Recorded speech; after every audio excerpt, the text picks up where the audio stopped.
everybody, we're going to get started. We do have enough members for a quorum. Good afternoon, everybody. This is the March 8th meeting for the Columbus chapter for the American Council of the Blind of Ohio. I am the president, Janae Miller. We are starting the meeting today at, let me check my phone here, check the time. At 1:02 p.m.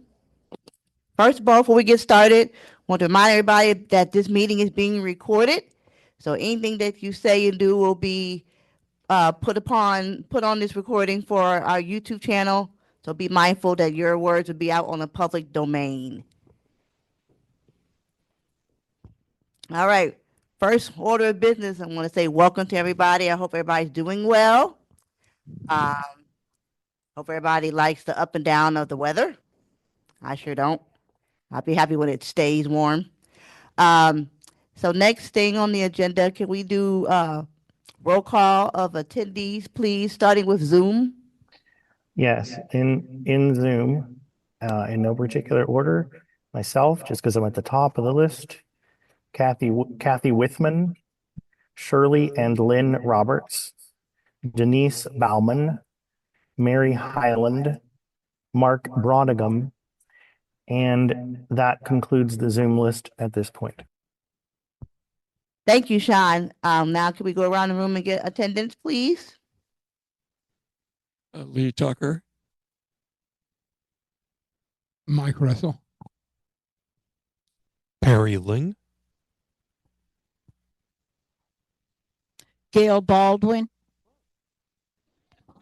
Marilyn Pytho. Mary Carabinas. Julie Russell. Margot Muse. Monica Williard. Monica Williard.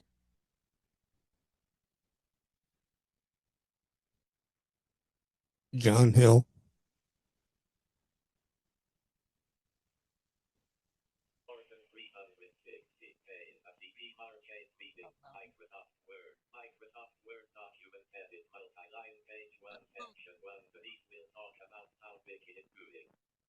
Angela Brown. Dave Brennan. Juanita Meyer.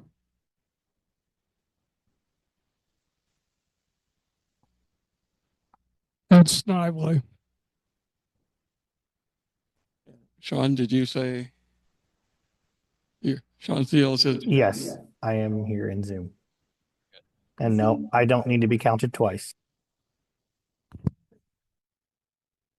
Welcome, everybody. That all of our folks. And the president. And of course me, yes, Janae Miller. Okay. Ooh, excuse me. Next order of business is, has everybody had a chance to look at the meeting minutes from the last meeting? Are there any corrections or edits to the meeting minutes from last month's meeting?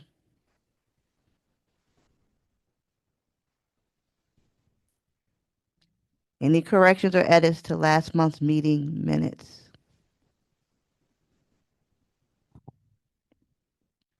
Hearing no voices, could someone please make a motion regarding the meeting minutes?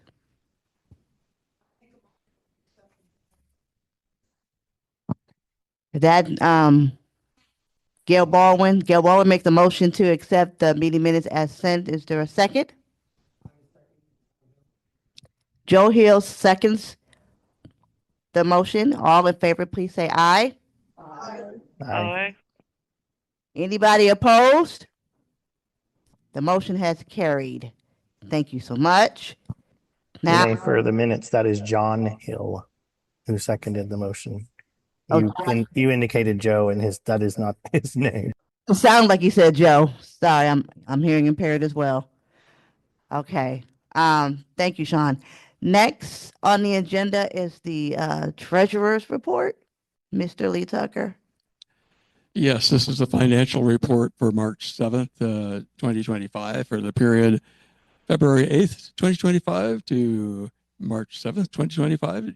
checking account, the ending balance is $8,500.55, a decrease of $219.63. Deposits were $160 in chapter dues from chapter members and ACB Ohio, and donations of $10. Expenditures, dues paid to ACB Ohio is $120. AT&T $16.11 every month, and the engagement benefit is $190 because we had 19 people at the last meeting. And the charge card auto pay was $83.52, and that goes back to envelopes and stamps in a prior month. And there's one $20 check that's outstanding right now. So, and the charge card balance is zero at the current moment. People helping people account is ending balance is $2,383.76, a decrease of $80.43. The February pennies was $26, and the grant was finally cashed for $106.43. Savings account ending balance $500.53, no change. The CD, the $10,000 CD matures in July 2020 this year, and the unpaid interest at the moment is $101.60. The Columbus Foundation, the estimated market value as of March 7th is $96,690.29, a loss since December 31st of $120.53. And there'll be a note on this. And last year, the income deposited in the chapter checking account from the Columbus Foundation was $6,952.41. And the payout year to date of the engagement benefit is $190. Now, the note to the financial statement is those people at the Columbus Foundation sent out, well, we should have received our check by now if our old system was still in place, but we did not receive our check. That would have happened in the middle of the month. But there was an email that said something about, well, in order to get your little nonprofit into the funding portal, you need to like go to a website and fill something in, which I started to do yesterday. And when I filled it in, way down at the bottom of that is another document that says like, oh, by the way, we only pay ACH now. So direct deposit. So you got to fill out this document in order to do that, which was not in the email and was not in any previous email. I mean, last year at some time in April, I said, well, we might do ACH only from now on, but nowhere have I received an email that said I had to set that up. So, you know, if they're, as usual, they're just sort of kind of with it there. Anyway, so hopefully we'll get that set up in the next couple of weeks and we'll be live on their funding portal and actually we'll receive a grant. And that concludes the treasurer's report.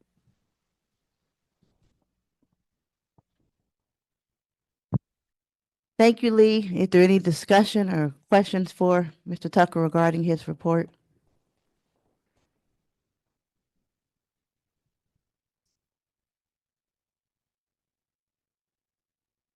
Is there a, Give me just 1 second. Kathy, I see that you are unmuted. Were you attempting to raise your hand or is everything good? I'm good. Okay, just checking. okay. I second Mike Russell. So we have Gail Baldwin that has made a motion to accept the trust report as read, and Mike Russell is seconding it. Am I hearing that correctly? Okay. All in favor, please say aye. Aye. Aye. Thank you. Is there anyone who is opposed? The motion carries. Thank you so much. Now we will have committee reports. First up is the Sunshine Committee. Okay. This is Kathy Withman, Yes, ma'am. and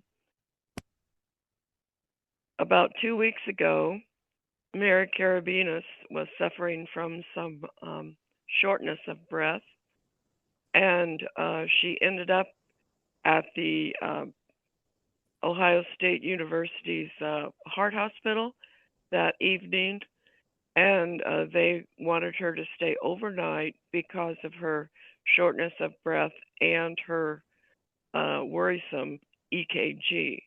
So she did that, and she had another test in the morning.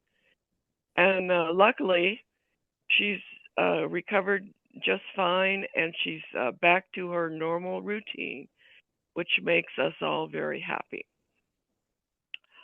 Next, Sandy Mullet said she was doing okay, kind of in a very weak voice. And she said she was being helped by home health aides. And she also said that she appreciates very much when people, you know, in the chapter check on her. She appreciates that concern. And she also said that she would love to have phone calls, or if you wanted to just, you know, stop by and visit, if you're able to do that, she would like that also. So that ends my part of the Sunshine Committee report, and Denise is going to update us on Vicky. Okay, sure. So I'm done. Just a short note about that. She has completed 17 of the 30 treatments, radiation treatments. So yay, she's beyond the halfway mark. Definitely fatigue is starting to become a little bit more frequent. She's taking lots of opportunities for rest and going to bed early, and she's having some headaches, but there's no concern about the brain. They just really would like it if she could hydrate prior to coming in, and they think that that would address it. So that completes the report. This is Mary Highland. I just wanted to add that Barbara Corner was scheduled to have a medical procedure on Thursday. I meant to call her, but I didn't really want to bother her. But I will check on her. And also I'll be sending a $50 gift card to Mary Carabinas because she was hospitalized overnight. I just don't have sighted help until next week, but I'll be getting that out.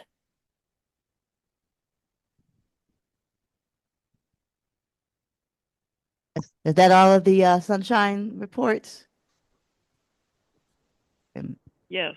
Yes, okay, thank you. And Mary Carabinas is here today with us, so we're happy to see her Yay. Yes. herself.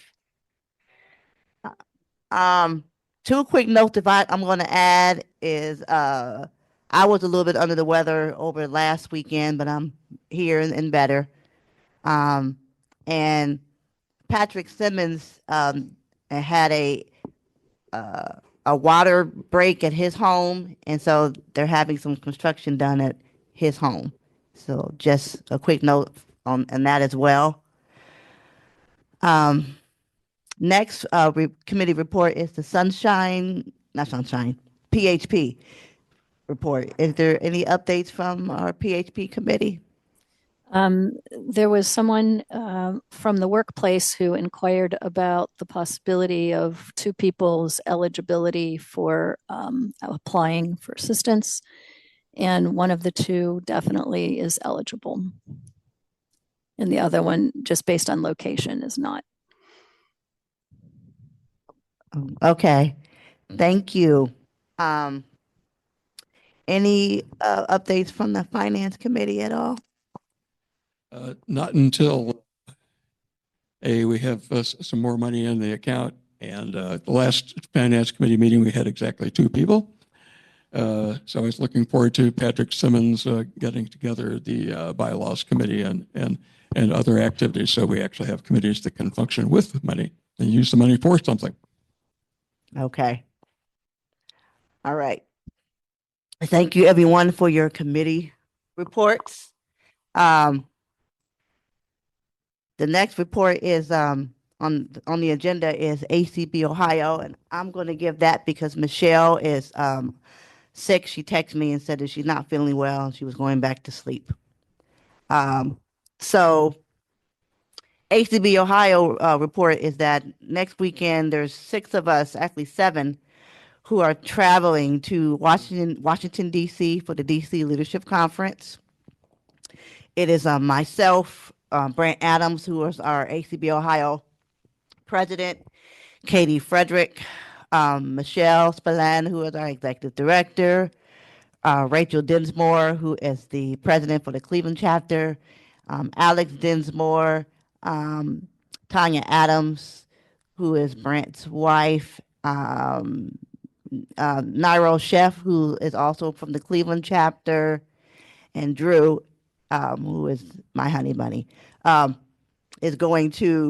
all going to DC to participate in the DC Leadership Conference. And then Tuesday on March the 18th, we will be going to Capitol Hill to meet with our legislative leaders and to talk about the 3 legislative imperatives, which are the same as they were last year, the Medical Devices and Accessibility Act, the Website and Software Applications Act, and the Communications and Technology and Video Accessibility Act. These are the same ones that were introduced in the 118th Congress, and they have not yet been introduced in the 119th Congress. I don't have any other updates other than that's the major one from ACB Ohio at this point. And so next, sure you can.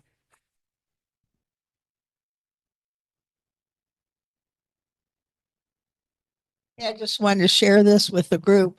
The Department of Justice has began consulting, talking to medical entities that are declining medical treatment based on non-accessibility and refusing access.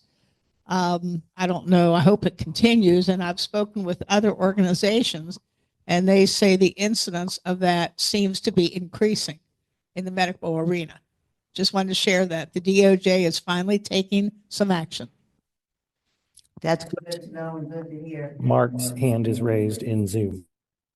Okay, go ahead, Mark.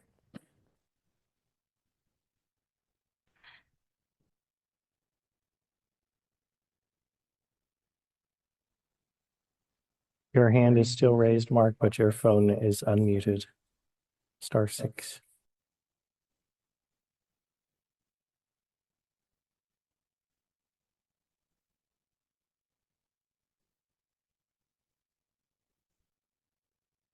If there anybody else wants to speak while waiting for Mark, we can come back to him.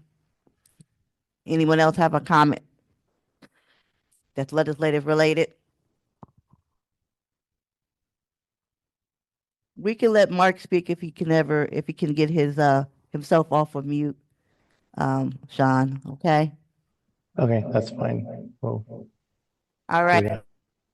Next on the agenda, is there any old business?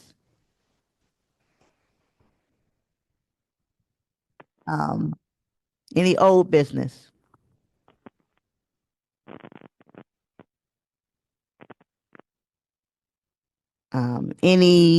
No old business, nothing anybody wants to talk about, cover? Okay. Did we set up a events committee, or is that new business? That's new business. Okay. And I don't think.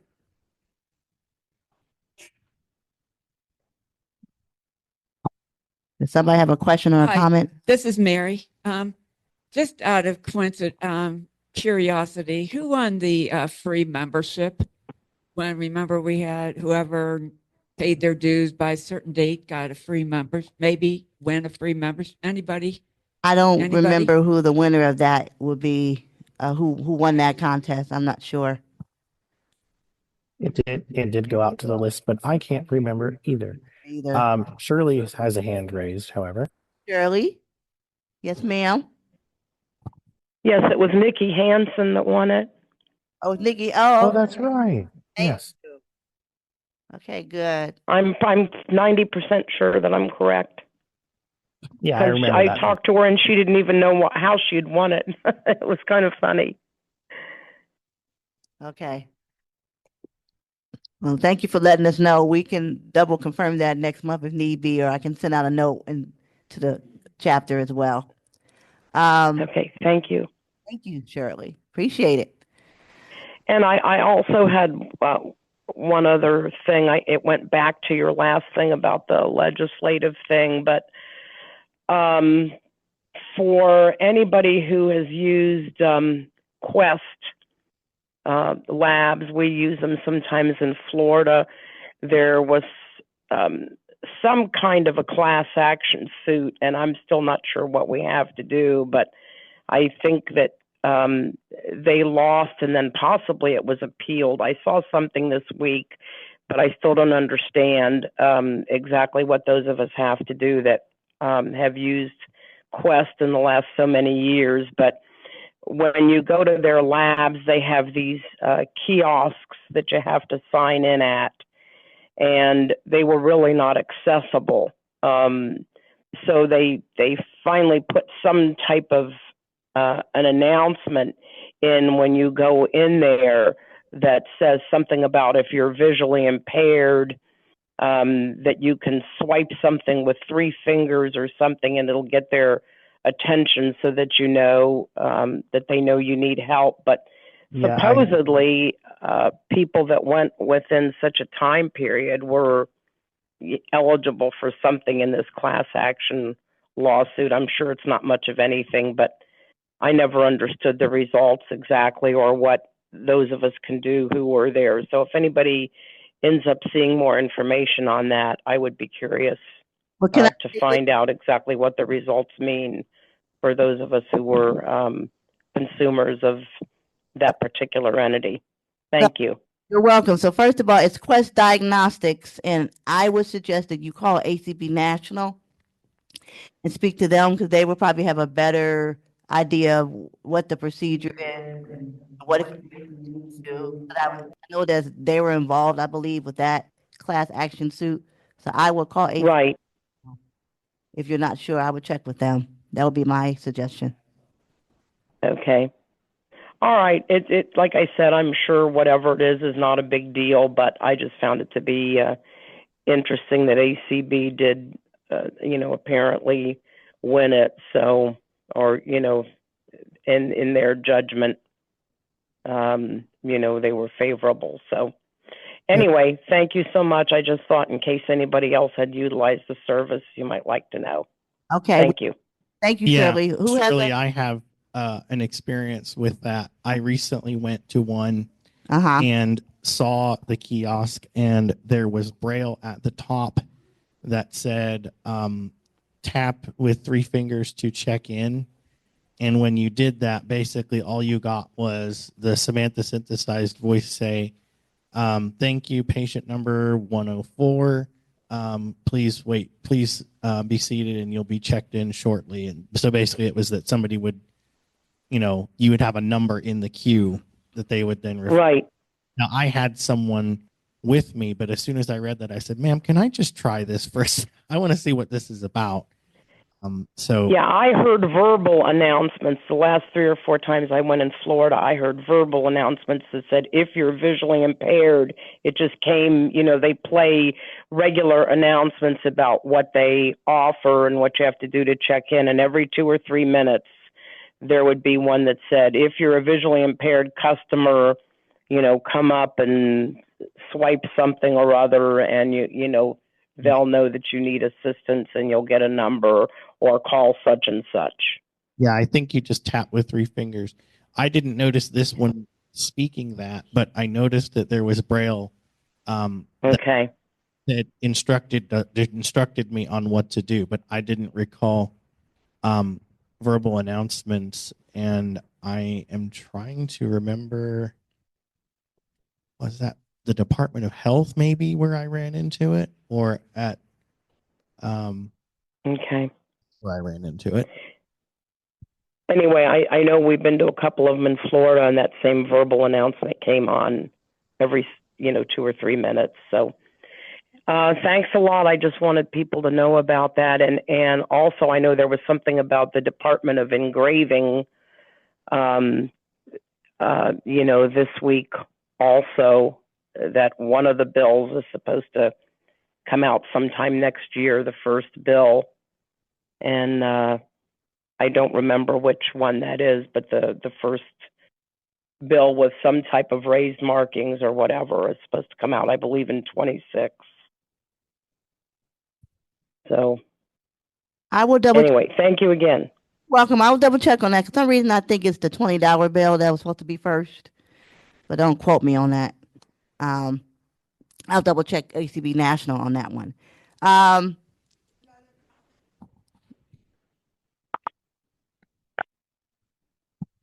Okay, this would also have to do with accessibility. I've been working with the Bureau of Motor Vehicles, getting their form accessible that you have to fill out or get filled out to renew your driver's license or your state ID.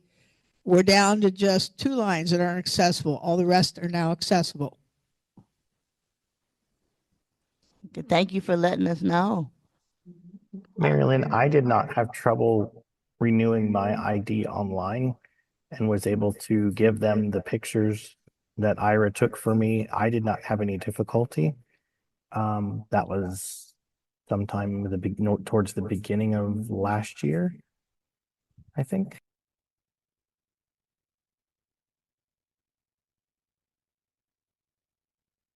Okay. Now I would like us to move on to any new business. I don't think Tanya is here because she was trying to. She is not. Yes, she was trying to assemble a group of individuals who were interested in helping her with the art project as well as other activities, because I had a talk with her. So I'll have to make sure she's able to come to the next meeting to talk about that, because we do need to get moving on summer activities and look towards for holiday gathering. So unless I know that she is doing the art project because we are trying to set up a Zoom meeting to make that happen towards the end of March. Okay. I don't know about her involvement with any other activities. I basically explained to her that I would just be making sure the tech worked, give her the link, and then she was responsible for getting it to her committee members, and that I was basically just making the tech work and not really willing to contribute, but just to make sure that they can use the Zoom room when they need to. Okay, Sean, can you make sure that you copy me on that so I can help if where need be as well? Sure, I can do that. Thank you. Janae, I'm confused about why I thought there would be 2 committees, an events committee and an arts committee. Arts committee. Okay, maybe I I ran thought them that's together. been conflated together somehow. Okay. And All right. Well, okay. Well, I'll work on making sure. Well, and I thought at one point I had asked, maybe that was the art part I had asked about last month. So, I will say this: I would like to have just no more than 3 people help out to put together where we're going to have our summer gathering and the Christmas gathering. So those who are interested, you can either make your interest known here, or you can reach out to me after the meeting. But I would like to have a small committee help out with those 2 activities. Because our summer gathering is in July and our Christmas gathering is in December. So I would like to have at least 2 or 3 people who are willing to help put that together and research that and find us a place for us to gather. That's one note I would like to put out to the membership as well. And then the other thing I want to mention as well to the membership, and this is a reminder so you guys can really start thinking, Lee is going to be retiring at the end of this year as treasurer. Dancing, dancing, dancing. And so we seriously would like to have you guys start thinking about, if you would like to learn about what are all the things that the treasurer does for the chapter, because we are going to need a treasurer come 2026. He will not be here after 2025 to be the treasurer. As well as we would need someone to help out with doing some of the sound with Sean for the meetings, because that's also something Lee has been doing for these last several years. So I want you all to start thinking and reaching out to Lee and asking him questions as to how he does and has done what he has done. And to me, Lee has done enough things that some of these duties can be broken down, that it can turn into a team of people that do different things. And Lee, do you want to just share a little more about the things you've done that really should be delegated to more than just you? Oh, Really? in a large summary, first let me revert back to the events volunteers, because I have it down as, from the minutes, as Tanya Walker, Angela Brown, Ed Snively, and Janae. Okay. With Lee offering monetary support. That's what I have out of the minutes. Okay. So, yeah. Okay. Thank you. So I will be reaching out to Ed and Angela and Tanya just to confirm some things after the meeting, because we can get some things moving. But I do want you to explain your role, because that's important as well. Yeah. Today's activity was to talk to my phone extensively to talk about how I set up the hybrid meeting setup here. So, and I noticed amusingly, it creates a transcript while you do that. But Sean had asked me to actually record it, and I have no idea where Google has now put this, but it's supposed to be somewhere. So, Probably in Notes or Google Keep, I would imagine. yeah, there's some website they say to go to. Plus, I also have Google Docs. I don't actually use it, but it's probably in there somewhere, since it's a shared account, a Gmail account. Other things, there's 4 documents that I've written. One is the treasurer role and what that involves. Another one I call something like chapter identity. That's where you take care of and keep the heartbeat of the chapter going. That's like checking in with the IRS and the Secretary of State and the State Attorney General's office. That kind of activity comes under there, and that is necessary to keep it going. Although amusingly, I see that one of the local nonprofits that we all know and love, in fact, has not been alive with the Secretary of State for maybe 15 years. Anyway, so they don't know about it, but to file the rest of their paperwork, the IRS knows about them, so I don't know. Let's see. Third thing is the chapter communications that go on, the email setup we have, and the group of accounts that are around that. That's also used for the chapter identity. There's a main Gmail account, ACBO Col Chap @gmail.com, and that is the secure account, and many other details. And and there's a fourth thing, which is probably escaping my mind at the moment, but I have sent out 4 documents and will repeatedly send them out until probably until December 31st. So, and now I will have a new document now, or a new sound file that details the first half at least of how to set up the hybrid meeting thing. I mean, we don't have to keep doing it the same way, but this is just a way that it's been done and how it evolved over time. So I'll stop jabbering here and take questions or whatever. Lee, is it my membership? Membership, that's the missing one. Yes. And we actually have somebody who's interested in the membership, but this will require the nightmare of moving data out of Access into Excel, and that will not be fun, but it'll only happen once. So.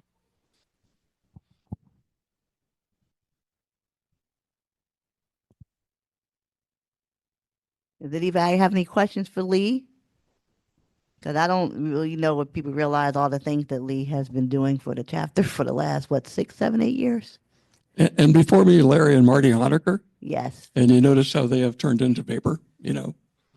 So they're just kind of not around right now. Anyway. Even though he's giving an overview, there's a lot of things he does. And again, I'm saying this because I want people not to feel like they have to do all that Lee does, that if there's a group of you guys that want to get together and learn what he's done and try to find ways to do those same tasks, so that we as a chapter and as a non-for-profit organization can stay in compliance with the things that we need to stay in compliance with the state and as well as with ACB National.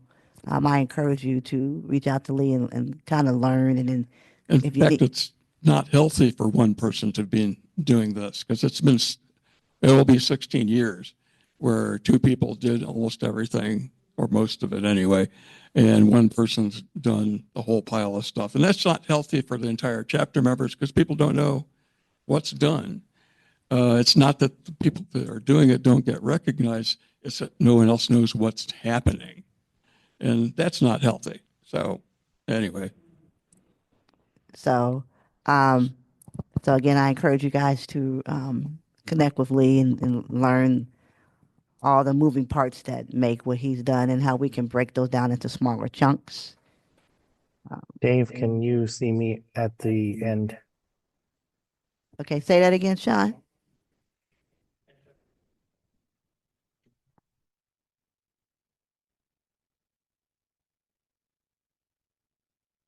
Did the sound go out? No, Okay. I was just trying to prevent echo.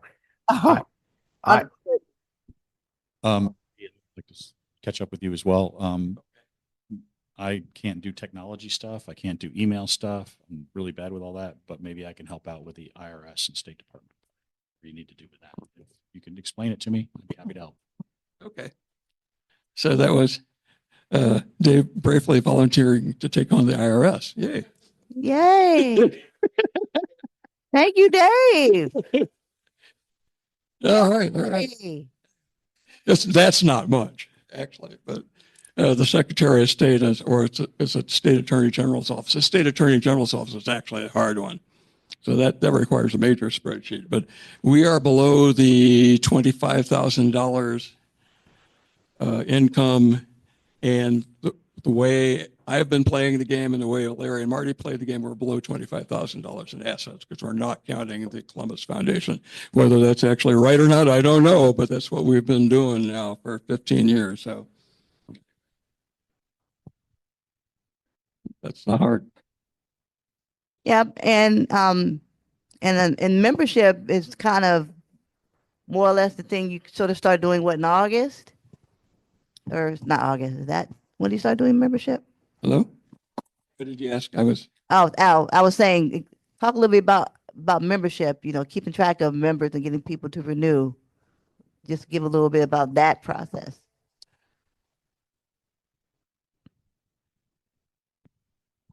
This is Julie Russell. I volunteered to do that a while ago. I think I now have a list, but I don't know if all that list is paid up or not. But, getting new people and writing their names down and having it so everybody can get is not something difficult for me to do. However, if I don't know who's paid and who doesn't and all that kind of stuff, I don't know what to do. So I have a list and I don't know anything about it. Well, I would suggest connecting with Lee and even talking to Michelle over at our office. And with Mary Lynn has put her hat in that ring too. So Mary Lynn Pipo? No, Mary Carabinas. Okay. Oh, no, membership Mary Lynn Pipo. Yeah. Oh, you did. Okay. Okay. And that's where the talking about the Excel spreadsheet came from. So with this amount of brain power, we can sure get it done somewhere or other. I mean, going back to the way Larry and Marty did it, they used Word documents to keep track of who was on first. And I'm the worst clerical person, so that lasted 3 months with me. So anyhow, that's just why we have an Access database, which I'm well aware no one else will want to tangle with. So anyhow, so yeah. So don't feel intimidated by, Lee's system. You got to does what works for you. As long as, you keep things kind of in order and organized, that's what matters. You don't have to be Lee Tucker Yeah, in doing these. it's a conversion we'll do one time, and it'll be put in some other format. You have to have it. Some things that ACB Ohio wants, stuff that we want that we don't tell ACB Ohio, and the minimum you have to have is the last year of their membership. So, like if it was 2019, then that's the last year. If it was 2025, that's this year. So, Okay. Comment, go ahead. We need to have this discussion because this is pretty major. Yeah, Julie's right. Several months ago, she and I both agreed to help with the membership. I would be part of her committee, welcoming new members, keeping the membership list. But Julie was ahead of that, and I'm helping out doing the membership. And both of us, I think, will get it done well. Okay. Like I said, yay. connect with Lee so that maybe he can start parsing out that part of his database, and then, whatever the next piece is, giving that so that everybody has a piece and a part. And then I think this is my suggestion, that once everybody says, hey, I'm going to help out with this part of whatever Lee was doing, you all should probably get together and make sure that everybody's on the same page and all the numbers and things match. Yeah, the timing starts in August. That's when I start planning next year. So, and then it keeps you busy up through the magic date of February 15th, which is what ACB National wants to know. And then there's Project Afterbirth, as one of my managers used to call it, which will continue on for another few weeks. But so anyhow, but about 1st of August is when to get busy on that. So, or at least that's when we should start, no later than that. Okay. Any other questions or comments for Lee? I want to thank you guys for jumping in and digging in. And I want to, I want to today have everybody applaud Lee for all his work that he's been doing. Thank you. It's actually been fun, part of it. Like, I hadn't written an Access database ever before. Yes. Any other new business? Here we got. Hi, this is Mary Carabinas. I'm part of the Sports and Rec Committee as part of the ACBO. And we're working on gathering information about great opportunities for this summer as far as sports, cycling, boating, things in Powell, Ohio, plus Columbus Parks and Rec, which is hard to get hold of. But I just want to let you know that's on the horizon. I talked to the Sports and Rec in Powell, and they have some really exciting things for blind and low vision individuals, including volunteers to help go canoeing, bicycling, mountain biking, all kinds of really cool things starting in May. So we have a committee meeting soon, so we're going to be discussing, and they also said they could come to our meeting probably and talk to everybody. So all of that sounds so exciting. So anyway, that's my new news. Yeah, well, I don't know ADA, but they do have volunteers that help blind individuals. So, hey, Mary, do you need a contact at the Parks and Rec? Since you said they're hard to get a hold of. Because the person's voicemail was full and couldn't leave a message, so I'm going to try again on Monday. Well, I'm only asking because I know a couple of people that work or have partnerships with Parks and Rec that have disabilities that might be able to give you someone direct you can talk to. That's why I'm asking. So do you want some help with that? I probably will. And then we also talked to Ed Snively, who does water aerobics, but he is with the Martha Morehouse. So we probably could touch base with them too to see who might qualify for that great advantage, water aerobics so that might help a lot of people also. Okay. So Ed has kind of agreed to help with that too, but we're going to have a committee meeting soon and we'll just go from there. Okay, well, let me know if you need a direct contact. I know a couple people. Any other information, news, business? This is Mike Russell. I've got an announcement. The WAS on the 22nd is having a gospel singing group. If anybody's interested, we got light refreshments. If anybody's interested in coming, you're welcome. It starts at noon. It helps if you call us, but if you get a last minute urge, we'll live through it. Thanks. Where's the gospel sing going to be? It meets right here. Pardon me? It meets in this room. Oh, here? Oh, never knew that. And that is the Welfare Association of the Sightless, because that was not explained. Okay, WAS. Oh, okay. Am I saying that right? It's Yep. WAS. Yep. Okay. I'm not old enough to join. And it's just, you said the 22nd. What time on the 22nd again? The singing starts at 1 and the dinner and stuff or the food and meeting starts at 12. Okay. All right.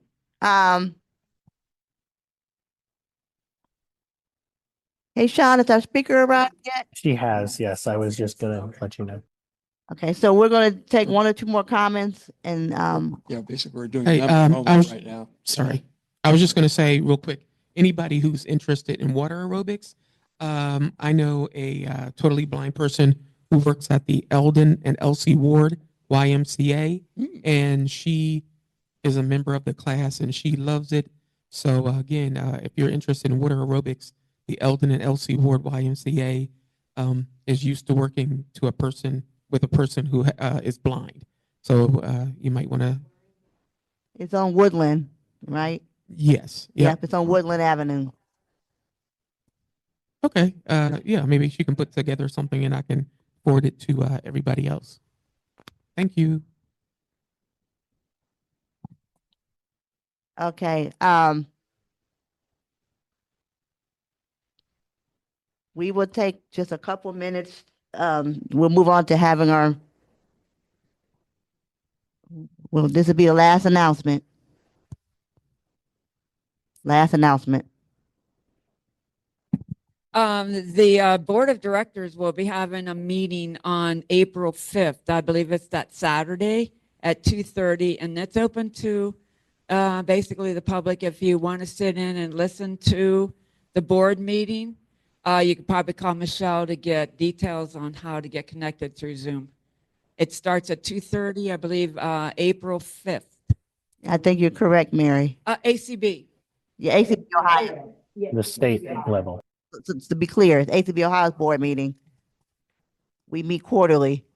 So yes, I think that's correct, Mary. Yeah.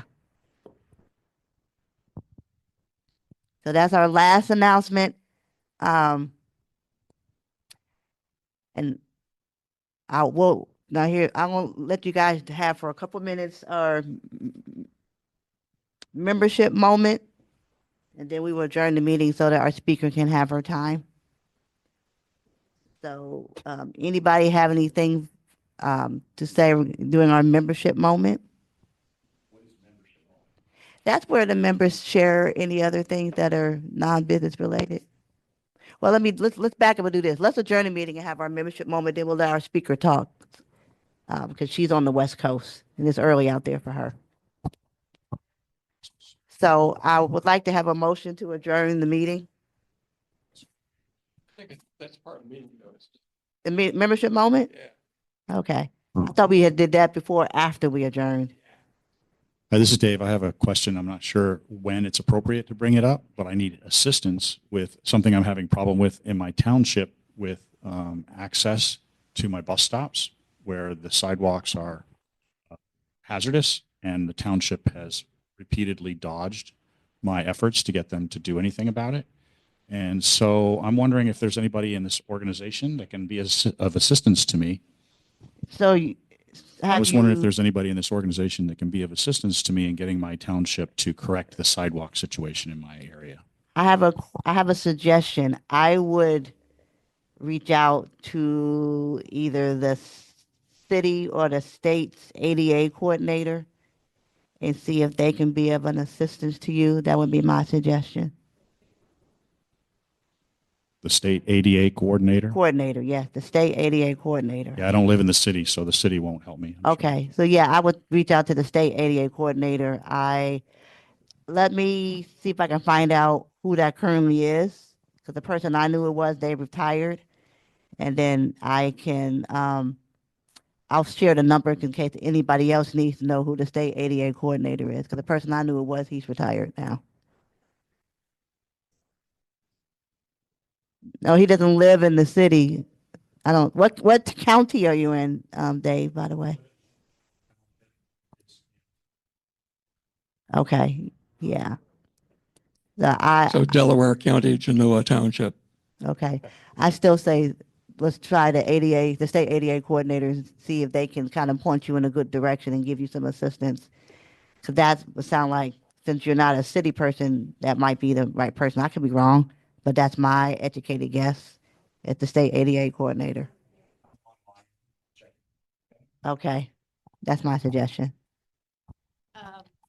Delaware, Mike, you know more about this than I do. Delaware has a scat bus that goes around and picks you up and takes you places, but it doesn't come into Franklin County, but it does go, it does? Here. The bus in Delaware comes to Campus View, that bus stop there, if you want to go from Delaware County to Columbus, or at least it did. Sorry about that. The bus in Delaware County comes to Campus View to the bus stop, the SCAT bus, as I call it, in Delaware County. And you can get into Delaware County just like you can get out of it. Okay. They've got a phone number. It's called Delaware Area Transit Authority. They call it DATA, and you can just look it up, and you can Google it up even. Okay. Yeah, it is.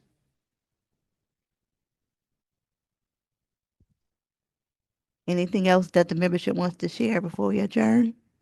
I mean, anything regarding the chapter itself, chapter governance, Any of the chapter or whatever. concerns?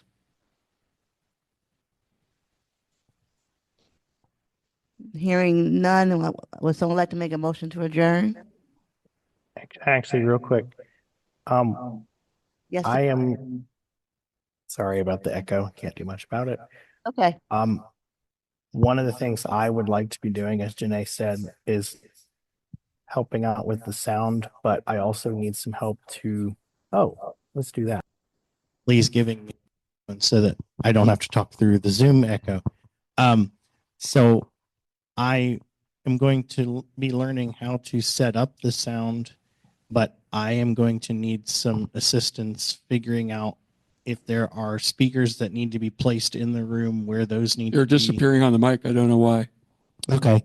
So I am going to need assistance to figure out and help learn where the speakers might need to be placed in the room, and also somebody that can help me to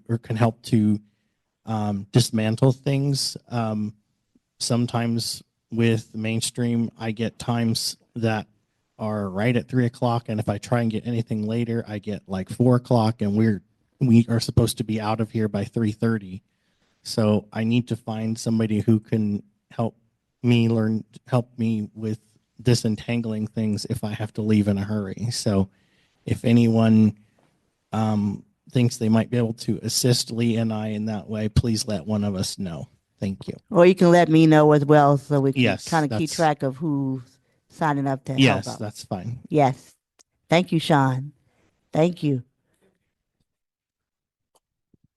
Yes, the equipment stays here. There is a storage box inside this cabinet here, which it has a lock. That doesn't mean somebody can't haul it out. Okay. Back to Brennan, Mr. Dave. Hey, Sean, this is Dave. I would be happy to help you with that. Thank you, Dave.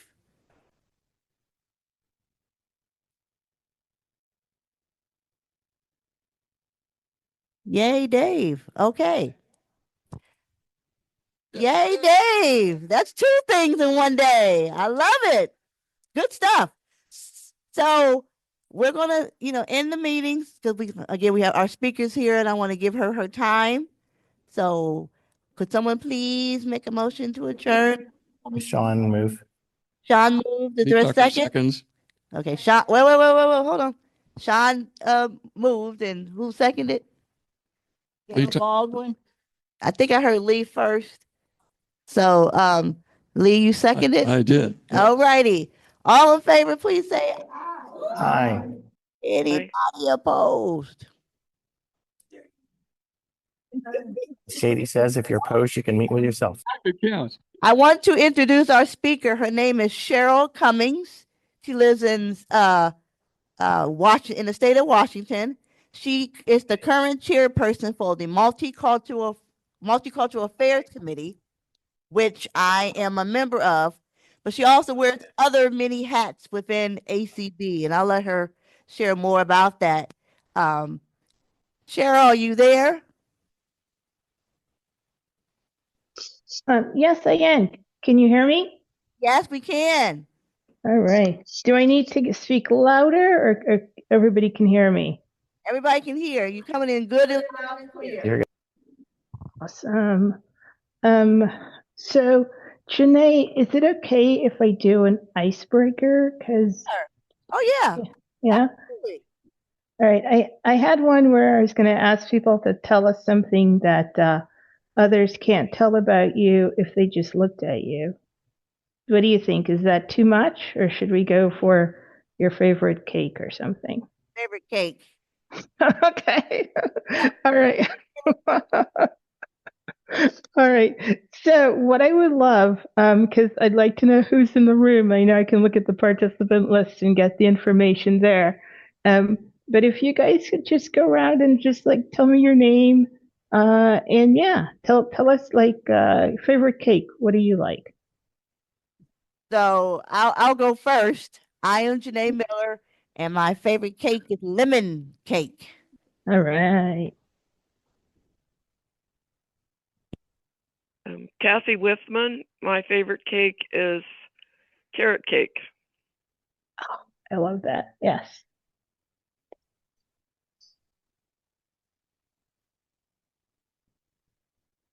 Ed Snively, favorite cake is pound cake. Pound cake. Yay. My favorite cake is carrot cake as well. Oh, I'm sorry. What's your name? It didn't come out. Perry Ling. Okay. Nice to meet you. Yeah. Yes, this is Gail Baldwin, and my favorite cake is a chocolate cherry with the fudge frosting. Very specific. I love it. Okay.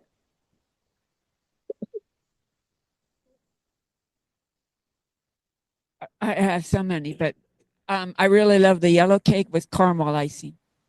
Oh, nice. Hey. Me too. Me too. Again. Mary Carabiner, sorry. Oh, thanks. Say your name first, and then say your cake, please. My name is Julie Russell, and my favorite cake to eat is strawberry, and my favorite cake to bake is lemon. Oh, nice. Okay. For dinner. Me too. Name is Margot Muse, and my favorite cake is German chocolate cake. Love it. Well, real quick before somebody else goes, even though you're all on the microphone, you still need to kind of project your voice. The mic's Yeah, only going to you pretty amplify but much- so much. You pretty much have to pretend that you're giving it a mwah. Yeah. So my name is Sean Thiel, and I'm having a toss up between either Margot's German chocolate cake, but I also like Black Forest cake if I can get it with the cherry in it and all that. Oh. Nice. All right. Will I pass this to Monica? That help? All right, Monica, I'm going to hand you.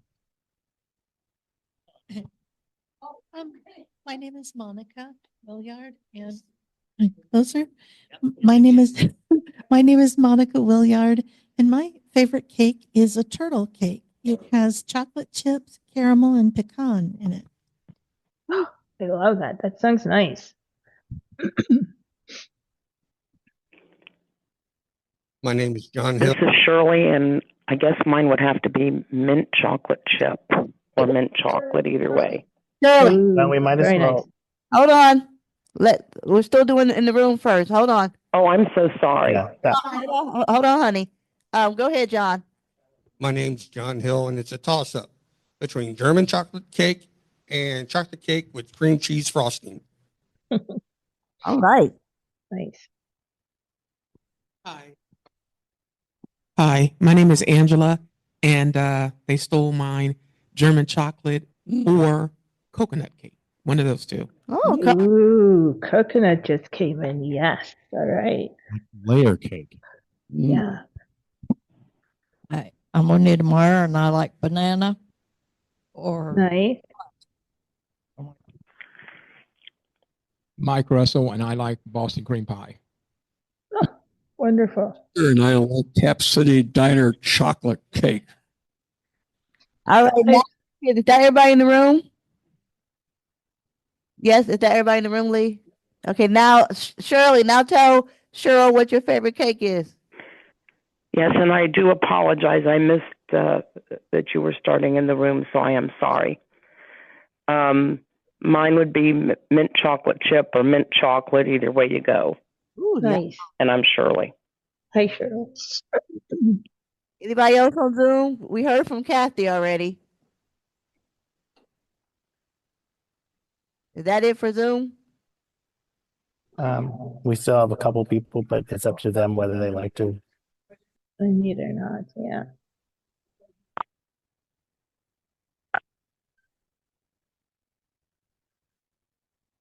So does anybody on Zoom want to share your name and your favorite cake for the icebreaker?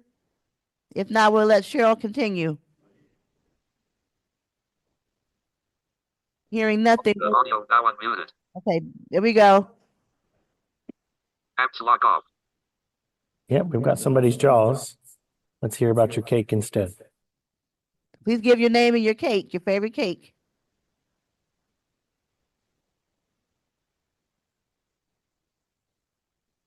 Mary, I believe that's you. You get it to unmute. There you go. You got it. We can hear you. Oh, okay. Vanilla cake with the caramel frosting. Nice. That's Mary Highland. Hi, Mary. Is that everybody?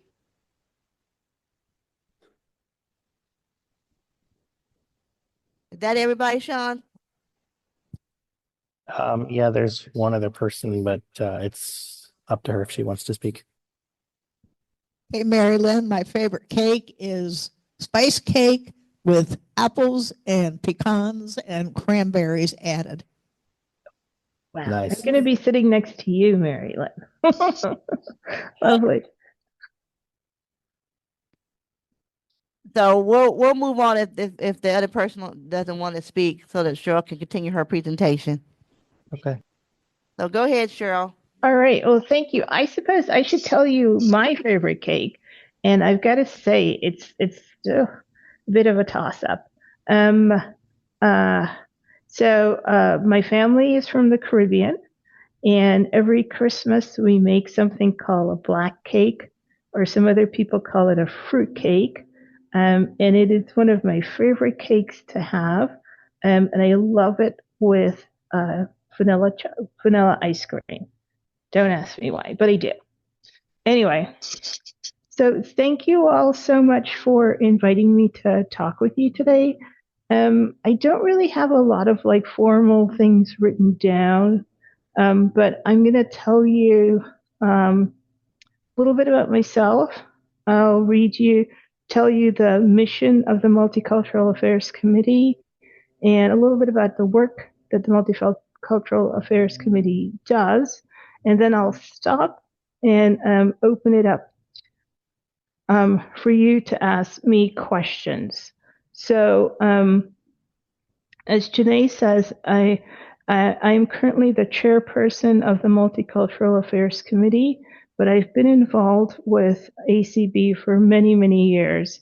I originally got involved when I was living in Massachusetts, and I lived in Massachusetts for about 30 years and have only recently, for the last 2.5 years, moved to Washington State. And my husband, Tim Cummings, and I live in Seattle, Washington. We don't have any kids. As I said, I've been involved in the ACB in Massachusetts. I was part of the Bay State Council of the Blind. I was on the board. I was second vice president and led their membership efforts. Once we moved to Seattle, I became the vice president of the local Seattle chapter of the Blind. So that's sort of my work on the local level. On a national level, I've been involved in the Multicultural Affairs. I was a member for maybe 10, 15 years prior to becoming chair. I'm also involved in the membership committee and two other committees, the ACB Women and also the employment committee. I was appointed 3 years ago, or maybe 5. Oh, this is bad. I can't remember. A few years ago to the Board of Publications, and this is my last year as an appointed member, and I have no intentions of running to be on the board. So this is the my end of being on the Board of Publications. But you guys invited me here to talk about the Multicultural Affairs Committee.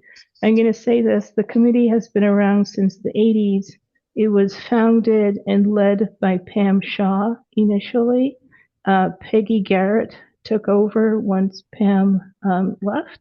And I, as I said, joined in, asked to be a member and was a member for, I think, 10, 15 years before becoming chair in 2020. So the Multicultural Affairs Committee is a board-created committee. So it serves at the pleasure of the president of the American Council of the Blind. And the mission of the Multicultural Affairs Committee, I'm going to read it and hope you guys will be a little forgiving. I'm a slow Braille reader.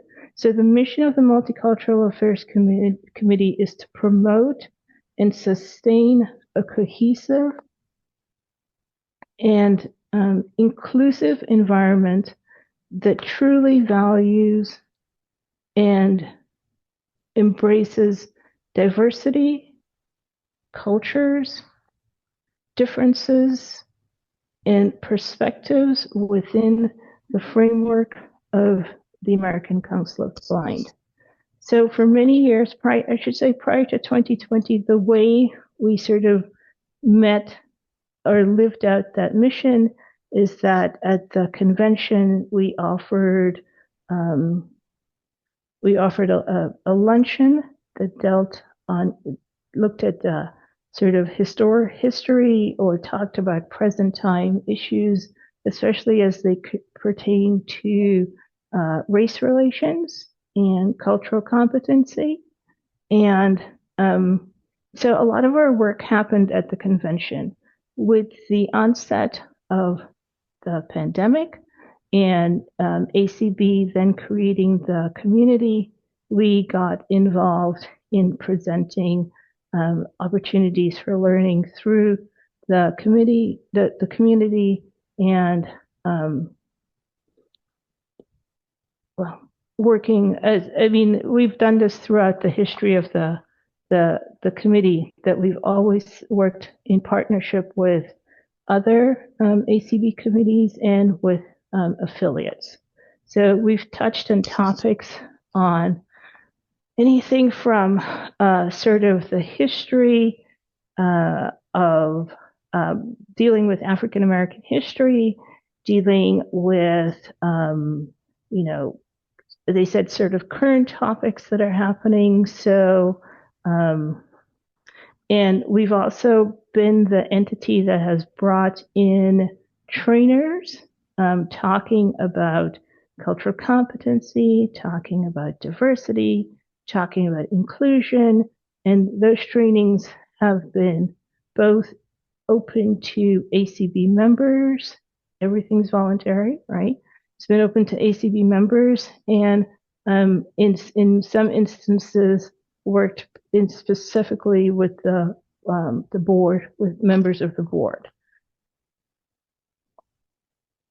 So, as I said, we've done partnerships with other committees and with affiliates.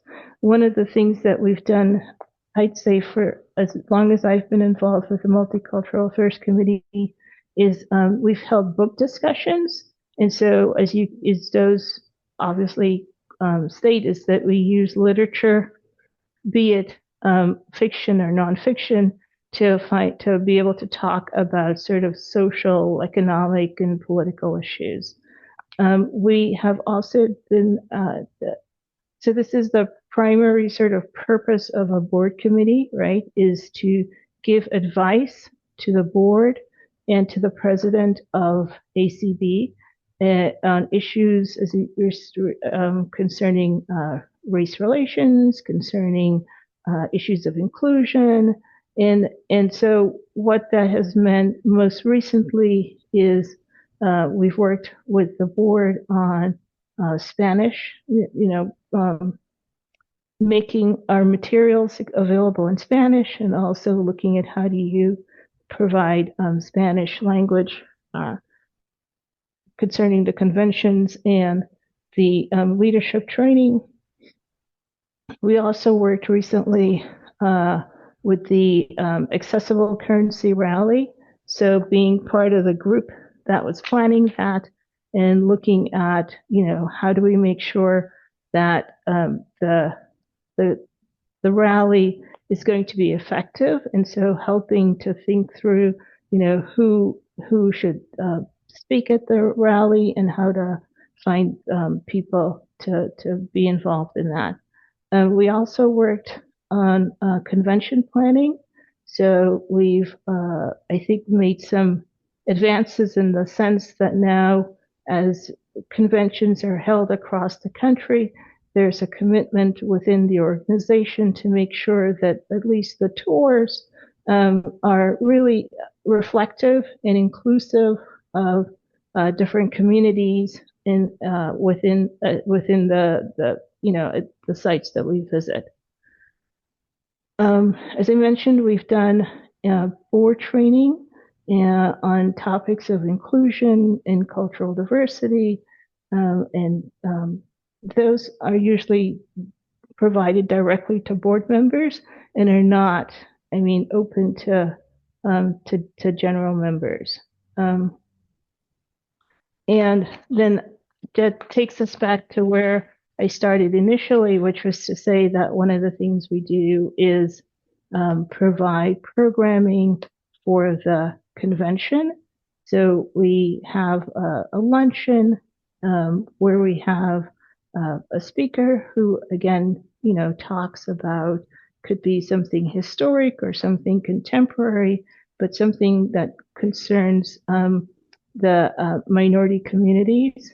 We also then have another section that focuses on, probably tends to be more topical, and it varies from whatever the current issues or topics are of that year. And again, sort of partnerships, I can tell you this year we're continuing a partnership with the International Committee, where we work on sort of doing a interview or presentation of our international guests. We've also been approached by the Lawyers Committee, or Special Interest Affiliate, and we're going to be working on a program with them. And we're also doing, there's the Jewish Hour, which we sponsor, and we're going to be doing a program with them. And then we have a midweek social, which is a lot of fun. If you're going to convention, I encourage you to attend all of our programs and to come especially to the midweek social. So I'm going to stop talking, but I'm going to say fundamentally what I think the Multicultural Affairs Committee does is that it is there to work within ACB in a way to help ACB to become a more sort of welcoming entity or organization, and an organization that really values or see that there's value in having members who are people from different ethnic and social backgrounds. And you know, I know that there's a lot of stuff out in the general sort of world or our country today that's really anti issues of diversity and inclusion. But what I'm going to say is that as we look towards the future, we look towards the future of a world that is actually more diverse and not less. And therefore, if the American Council of the Blind wants to be an organization that will still be relevant in 10, 20, 50, 60 years, we have to figure out how to make sure that our organization continues to be a place where people come where all different types of people can come and participate and be fully involved. So I'm going to stop there and invite you all to ask me any questions. Any questions for Cheryl? No questions at all for Miss Cheryl? No, we I got. have a question. Hold on, wait. Kathy Whitman. Wait. We got somebody on in the room first. Hold on. Then we'll come to Zoom. Several years ago, I went to a meeting where a teacher spoke who taught kids in China who were blind. Mm-hmm. Stated that in China, blind children were not allowed to go to school. So that's why she went over to China and taught blind children. I just wondered if that has changed, if you know. Are blind children allowed to go to Chinese schools yet? So I gotta say, I don't know that. But I would say a few years ago, we had a blind speaker who was a lawyer, I don't know. So obviously, so I would think people are able to go to school. I suspect it's not simple. It's not easy. But I think that folks are able to go to school now. But I don't know. That's a good question. Something we should probably do some research on.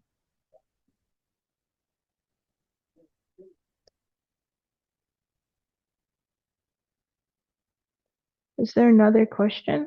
I think there was one on Zoom. Who had a question on Zoom? Kathy Whitman. Yes, ma'am. Go ahead, Kathy. Well, at this moment of attacks on DEI, what would you recommend that people do to fight back or stand up for people's rights? Yeah. In diversity and equity and inclusion? So I think you do whatever you can.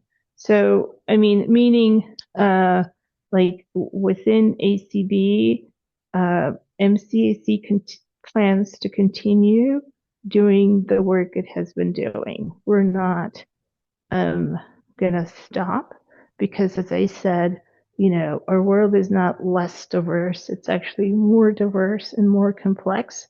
And we need to figure out how to be an organization that's welcoming to people.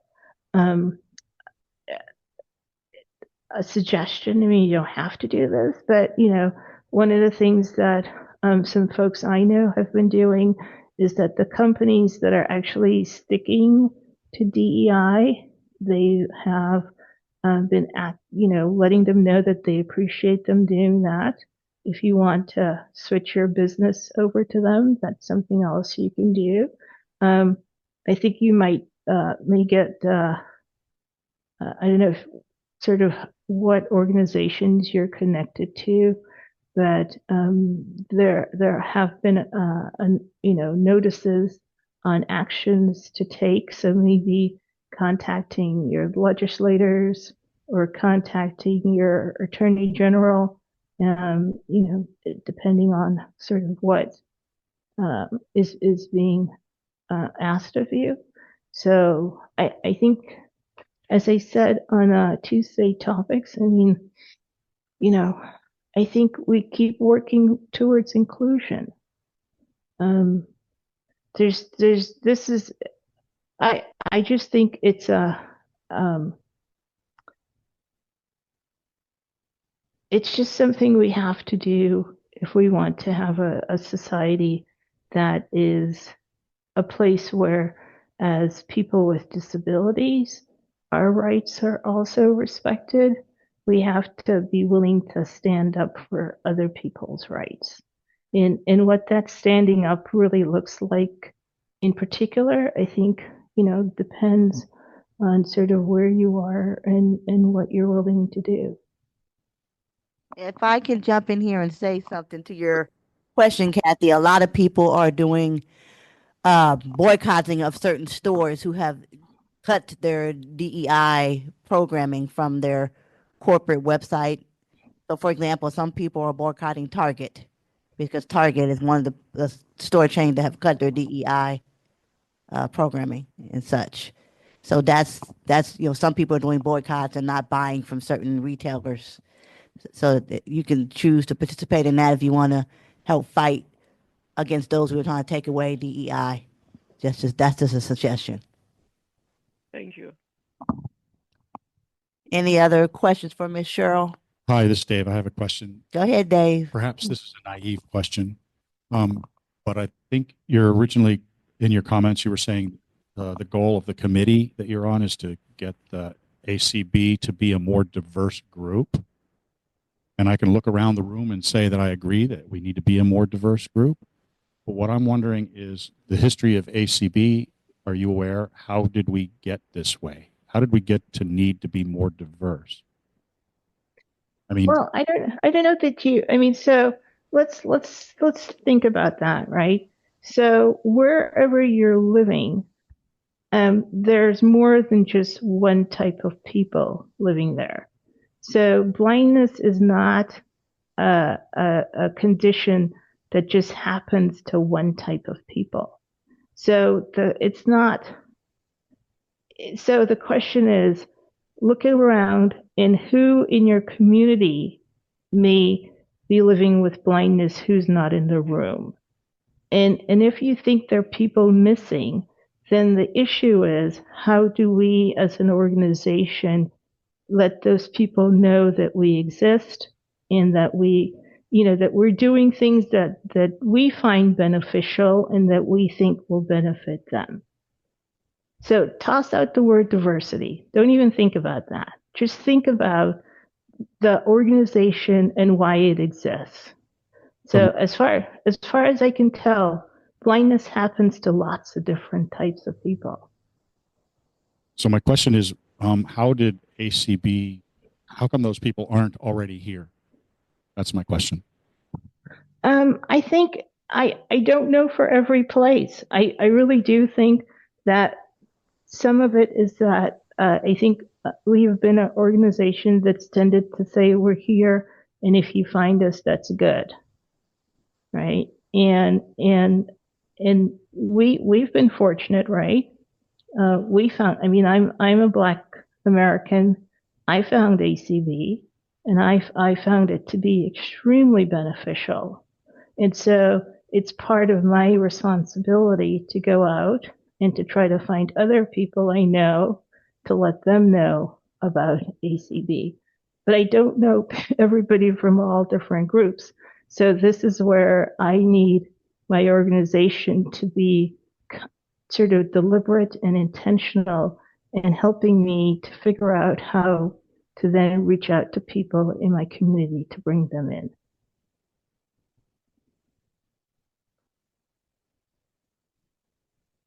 Your question, Dave? And did that answer your question, or do you want me to say He's something? indicated that it has. Okay. Dave Thank said you, Cheryl. Yes, right. And something I have noticed, and Dave is also a member of this group, is there's a local group led by a social worker named Mike Petroff called Vision Loss Support Group.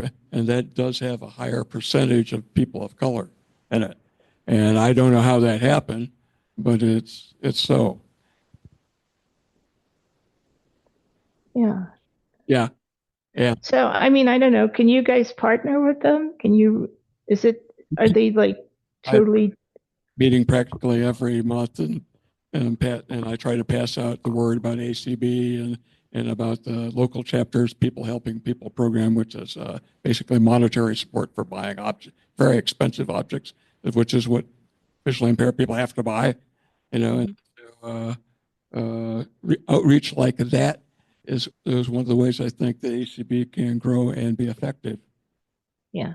And I think, I mean, one of the things that, I've started to understand is that sometimes it just takes longer than you would really like it to. I mean, there are people you talk to and they're like, yes, and then they show up. And then there are other people, it's years. And so, I mean, to some extent, you got to keep repeating your invite and letting them know, hey, we're here, and maybe asking, like what can we do to get you to come to our meetings? I mean, maybe because sometimes people don't tell you like, oh, it's on a day that I'm never available, or it's a time I can never make. So, I don't know. Just something to think about. Yeah, this is Gail Baldwin, and I think a big part of the problem is transportation. Because most of that group is in Delaware County, if I'm not mistaken. I don't think that's so, but okay. Some people are, yeah. Okay. I mean, there's people arrive by bus, like Mr. Abernathy, who was here last time, and he's basically dragging his life behind him on a COTA bus. That's the local transportation system. It's called COTA. Anyhow, okay. Then there's Larry Edwards. He makes the effort to get there, and he's clearly in Columbus. So what I don't see, though, is people from Pickaway County. That's a county south of us. I don't see Fairfield County. But I do see one or two from Delaware. So, but who knows?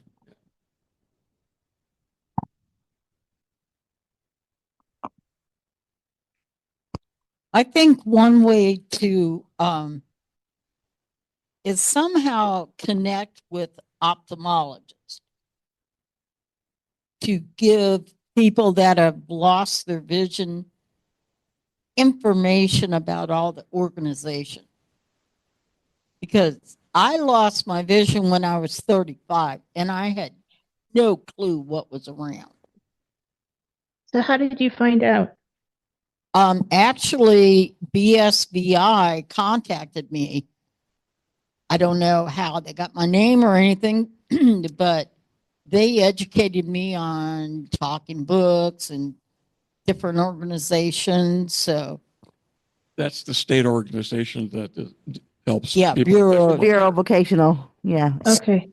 For the visually.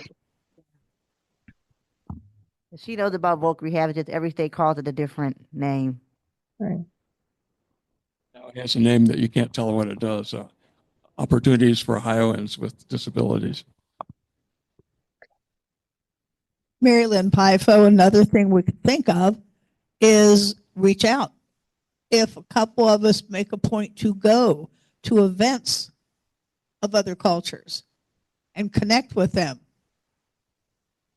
A lot of times, like Gail has said, and I pretty much said, when I could see, I didn't know any blind people. Mm-hmm. There was no connection. So they're not coming here, maybe we should make an effort to go there and be part of those groups, get to know them, they get to know us. The information would easily be passed. If I can interject and say something, that's one of the benefits of the fact that we have conventions in different cities and states across the country, so that people can see us when we have tours and things like that, that they can see a group of blind people getting out, being in these different cities. We come from all over the country. It gives people exposure. So that's the benefit. Even when we have our state convention, that it's in different parts of the state, so that again, people are seeing us out in the public domain, that we are, that people can see that we're able-bodied. Even though we can't see, we still want to be sociable and eat and interact and do things. So, to kind of, give some credence to what Mary Lynn is saying. We have to get out there and be more involved in our communities and tell them about ACB. Let's just make sure. Let's just make sure nobody in Zoom has anything. I just want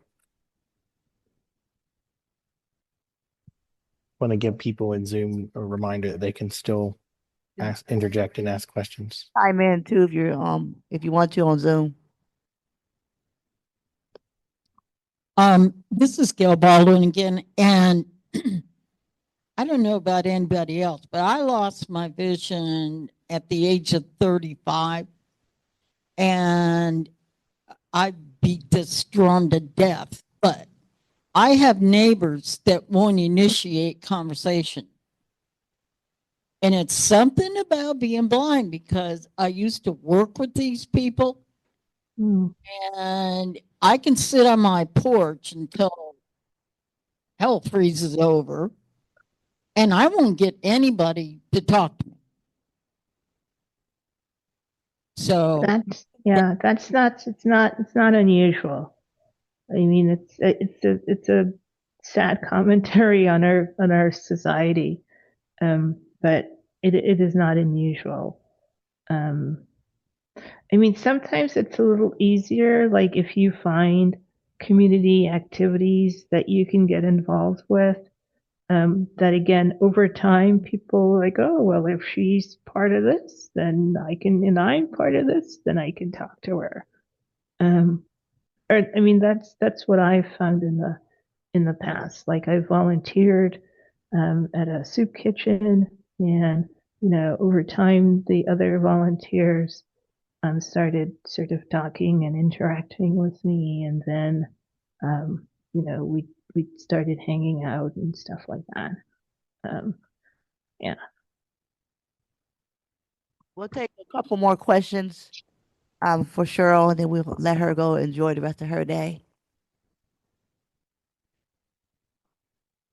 So as people are thinking, I just want to say that I think Janae helped me out. I think there are 10 of us all together on the Multicultural Affairs Committee. I think there is 10, and we all represent the whole spectrum. We have someone who, like there's Dr. Lynn Coral. She's the person that runs the Jewish Hour on the ACB community call list. There's myself, there's Cheryl. We have Lisa. She lives in Michigan. We have Gabe Lopez Cafati. He's Hispanic, and he's on our board of directors for ACB National.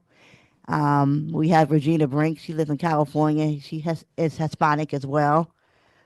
We have Peter Heidi, who's a new board member. He lives in Wisconsin.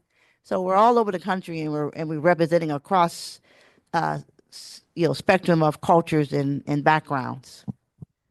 So Hi, my name is Angela Brown, and one thing I think we need to do is be the instrument for change.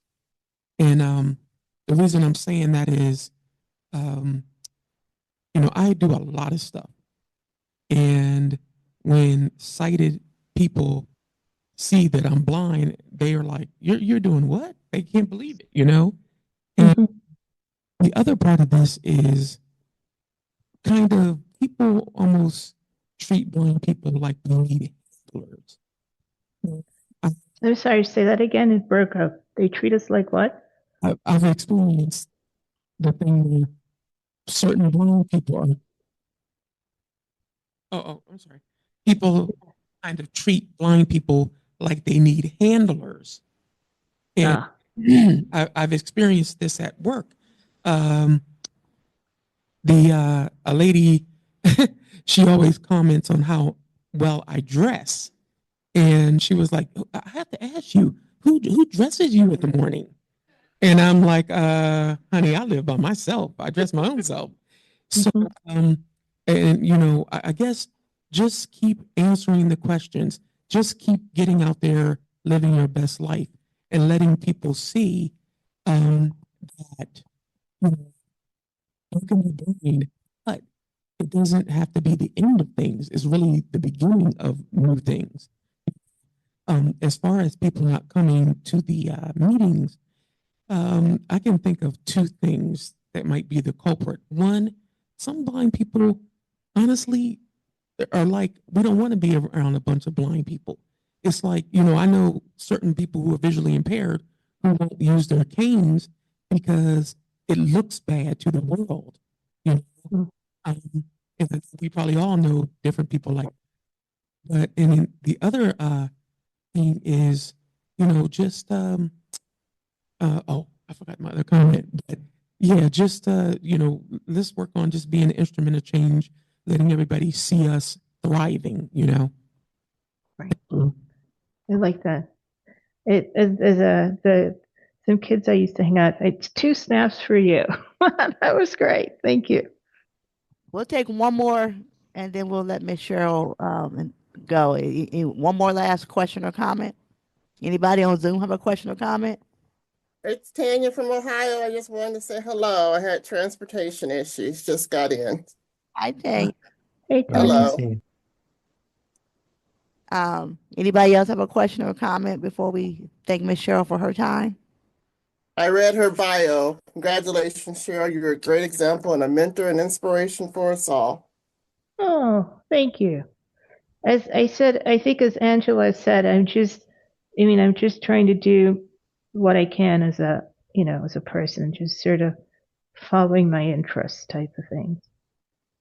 If there's no more questions or comments, I want to have everybody thank Miss Cheryl for coming and sharing. Thank you. Thank you, Cheryl, so much. All right. You're Well, getting thank you. applause, Cheryl. You can't hear it off the mic, but you got a round of applause there. Oh, well, thank you. And if anybody has any questions, or any comments, because sometimes it's hard to say things in a group, Janae knows how to get in touch with me, and I am truly open to hearing and listening and really valuing any sort of feedback or guidance that anybody wants to share. Thanks again, Cheryl. Appreciate it. All right. Thanks. Taking off. Bye. Bye. Bye.